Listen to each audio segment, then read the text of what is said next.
The few would have never existed without the many, the unsung heroes of the Battle of Britain, British and German, the ground crews. Next, on Andy's Vehicle History channel. The success enjoyed by Fighter Command could not have been made without the sustained efforts of their ground crew, who worked tirelessly throughout the summer and are the unsung heroes of the battle. The significant proportion of photos of ground crew at work during the Battle of Britain are undoubtedly posed, showing as many as 6 men working on rearming just one aircraft. In reality, a flight within a squadron or 6 aircraft would have just 6 men, and they would have to work against the clock to ready the aircraft for their next sortie, sometimes up to 6 per day. One chief technician later recalled how these posed photographs could create an entirely inaccurate impression and did not do justice to the care with which they would have to handle the planes and even the ammunition rounds. In the ammunition dump, cartridges were linked together by spring steel links. Each link had 2 circular clips on one side and a single clip on the other side. The single clip fitted between the 2 clips, and the inserted cartridge held the links together. As the cartridges were withdrawn, the loose links were ejected together with the empty cartridge cases. Belts were made up generally with 2 ball cartridges, 2 armor-piercing cartridges, and 2 DeWilde cartridges. The DeWilde cartridges had a hollow bullet filled with an explosive/incendiary mixture. They were very effective in setting target aircraft on fire. Belts were made up on an assembly jig and then a belt positioning machine. This machine positioned each cartridge in the belt very precisely. Every armourer knew that one cartridge in a belt that was a little as 1/6 of an inch out of place would always cause a gun to stop, so belts were handled with great care and never thrown about.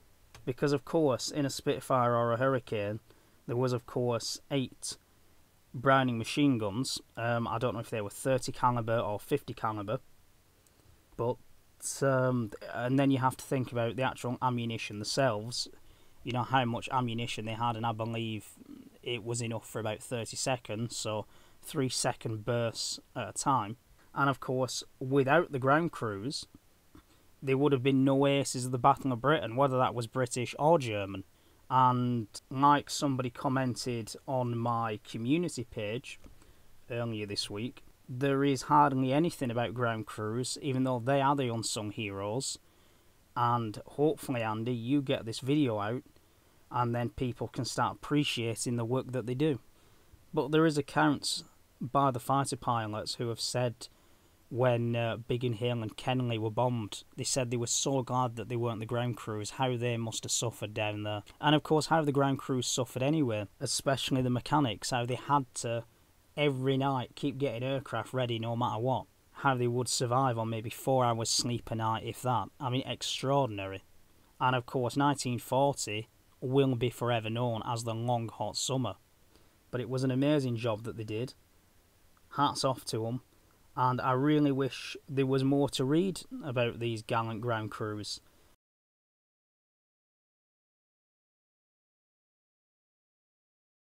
But basically, it's like a conveyor belt system. So of course, somebody makes the machines that make the machines to make the ammunition rounds, obviously 303 caliber. And then you've obviously got the logistics section, more than likely their own RAF logistics section that would obviously bring it from the factories to the airfield, and then of course transport it around the airfield to the ammo dumps, and then of course transport it from the ammo dumps to dispersal, and then of course the ground crews would handle it and load the ammunition. Of course, more than likely check each round so it wasn't off by a few inches so the gun wouldn't jam.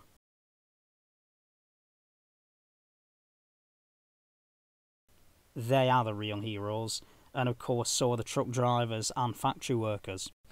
when you come to think of it, it's amazing how many people make up a Battle of Britain airfield, because this video has just been about the Armourers, but you've also got the people who refuel, who obviously bring in the Bowsers, and if it was an Albion AM 643, then you're talking that tanker could of course refuel 3 aircraft at once.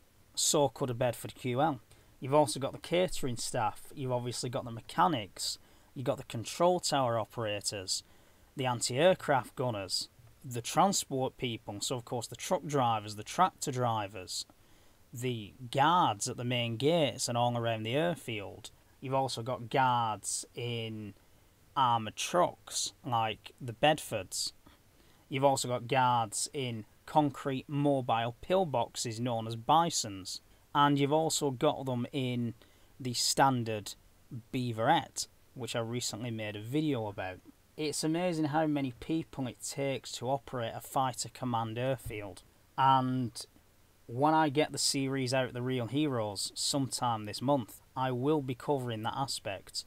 It's going to be a lot of research. And after all that, I think you already know what my favourite film is. So there's clearly no prize for guessing, is there? It's the 1969 film, Battle of Britain. And what I love about that film more than anything is it doesn't just focus on one aspect. It focuses on the German and British point of view, but it also shows the ground crews, the truck drivers, the refuelers, the anti-aircraft gunners, the pilots. It shows absolutely everything, including the mechanics, catering staff, sector control. I mean, it's just amazing. And I recently bought the book, The Making of the Battle of Britain. So maybe sometime this year I can even cover that subject. But let me know in the comments if you want that video.